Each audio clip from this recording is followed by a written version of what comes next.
In the last week, I participated in my first week-long game jam, the 8 bits to infinity VimJam.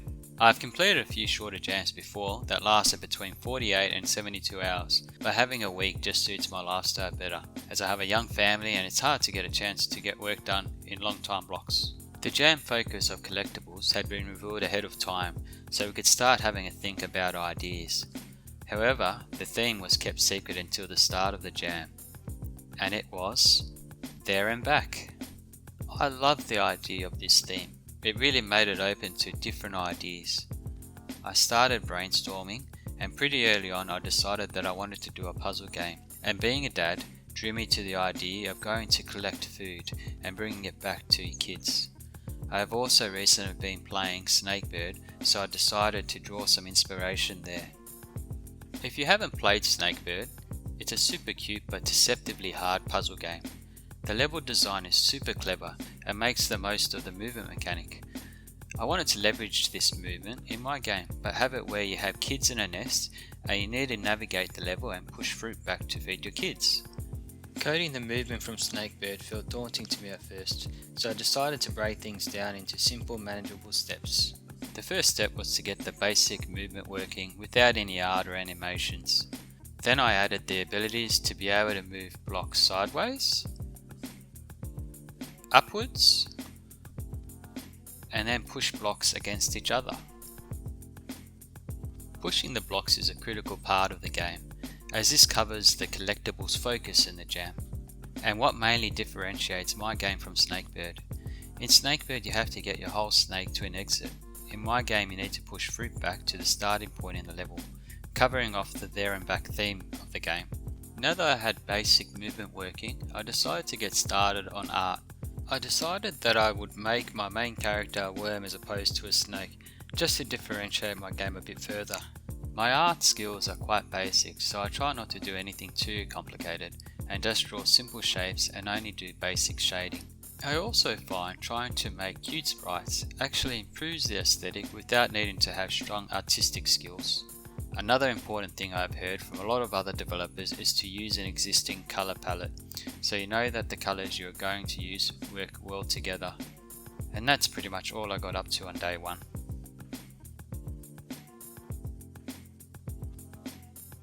On day 2 I started off by working on the various positions for the worm. This mainly involved a lot of cut and paste from the original sprite. I also worked on an extra frame for when the worm carries the piece of fruit on their head. Next I worked on drawing the fruit, again by cutting and pasting sections of the worm to give my art a consistent look and feel. Now the fun part, bringing in the artwork and seeing how it looks in game. The fruit was fast and easy, but the worm took a bit more work, as I had to bring in all the positions separately and name them in a certain way that was easy to remember and reference them in code. I wrote an ugly but functional if-then script to get the game to show the right sprite at the right time. And after a few code fixes, this is how it looked in game. At this point I started feeling pretty good about how it was coming along. For the ground, I came up with a simple design to match the other artwork in the game and started building a tile set. I came up with a workflow where I designed the tile set in the same order that GameMaker imports it in with the auto tile feature. Importing it in this way was so satisfying. And then we had a working tile set. Next was making some clouds for the background and the kid worms. An extra mechanic I added in my game was the ability to climb fences without falling off. I thought these would allow for an easy way for the worm to come out of the nest and allow for interesting puzzles in the game. Day 3 for me was Monday, and I had my day job to go to, so I could only dedicate early mornings and nights for the rest of the jam. At this point I had also decided on the title of Pushy Worm, which I felt went quite well with the cute look in the game. I started off the day again with art. I find it easier to get the day going with art as opposed to getting stuck straight into code. The game until this point had very choppy movement. You move and the snake just automatically appears at the next position in the grid. I wanted to add some smoothness to the movement, so I decided to draw transition sprites. It was quite a bit of work, and I ended up needing around 36 different images to cover off all the combinations, but I felt it was worth it in the end. To me the movement seemed a lot better now. On day 4 I woke up and decided that I didn't like the colour palette I had chosen for the game. I thought it was just too bright and saturated, even for the cutesy look I was going for. After browsing low spec for a while, I found a new colour scheme that I thought would work better in the game. I grabbed a screenshot and applied the new colours straight in Sprite to see how it looked. Personally, I found this to be a big improvement and gave the game a more polished feel. Converting the art over to this new palette was the main thing I achieved on the day. Next, I wanted to smooth out the movement a bit more, so I decided to add motion blur to the transition sprites. This would give the illusion of fast movement and more frames in the transition than there really were. Although these were added to both the worm movement and the fruit, I later discovered I changed something in the code by accident that removed the worm transitions, and unfortunately I had already submitted my game to the jam. I guess that is the nature of working under pressure in jams and is something I can get working again later should I continue to work on the game.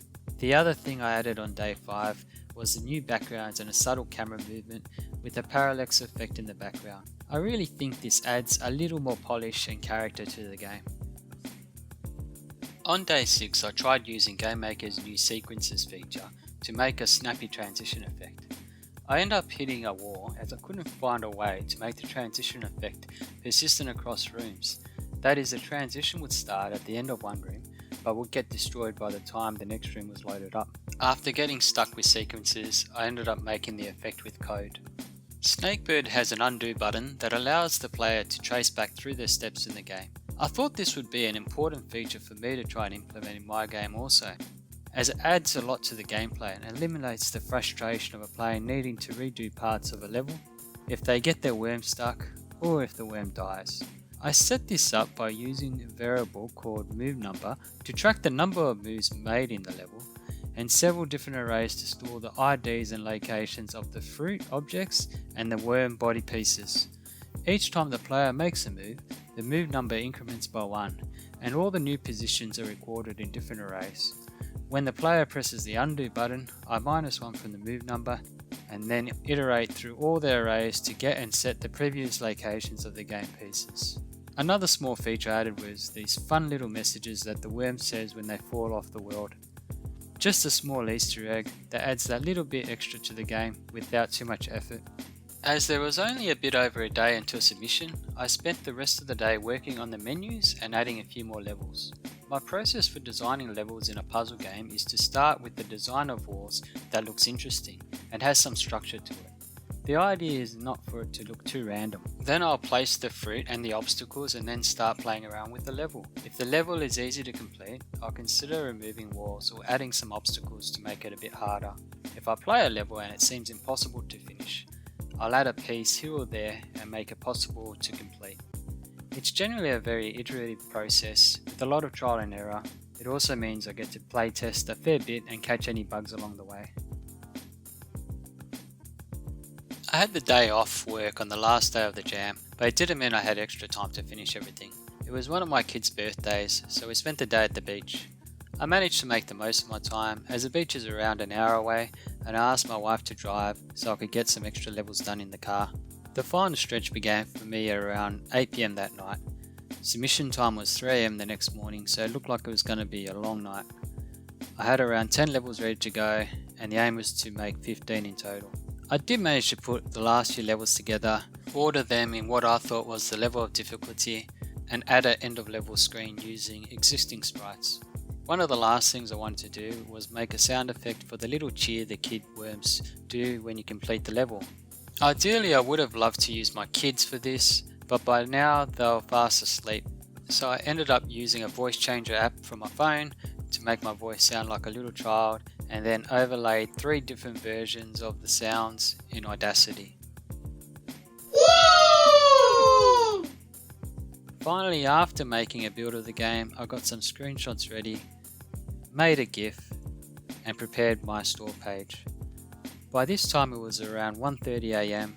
I still had around an hour and a half to go before the deadline, but I was exhausted, and I didn't think I was going to get anything else useful done in my current state, so I went to bed.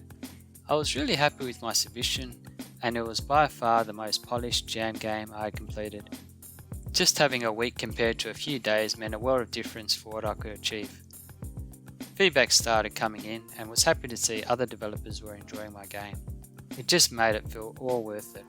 And the next few days I spent playing and reviewing other games and was blown away by the quality of the games that others had produced. I am thinking about further developing Pushy Worm. If you want to stay updated, please subscribe to the channel.